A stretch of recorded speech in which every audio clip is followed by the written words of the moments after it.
আমেরিকার ক্যালিফোর্নিয়াতে ভয়াবহ দাবানলের কারণ কি? একজন প্রশ্ন করছে। কোরআন হাদিস থেকে যুক্তি চাই।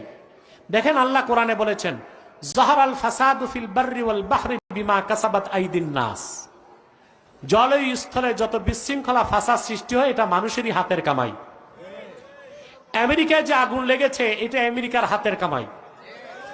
ওরা লিবিয়াতে বোমা বেড়ে আগুন জ্বালিয়েছে। আফগানিস্তানে 19 বছর বোমা নিক্ষেপ করে আগুন ধরিয়েছে। ওরা সন্ত্রাসী ইসরায়েলকে মদদ দিয়ে ফিলিস্তিনে 1 বছর যাবত মুসলমানদের ঘরে আগুন ধরিয়েছে। ওরা বাগদাদে, ইরাকে হামলা করে আগুন জ্বালিয়েছে। ওরা সিরিয়াতে হামলা করে আগুন জ্বালিয়েছে।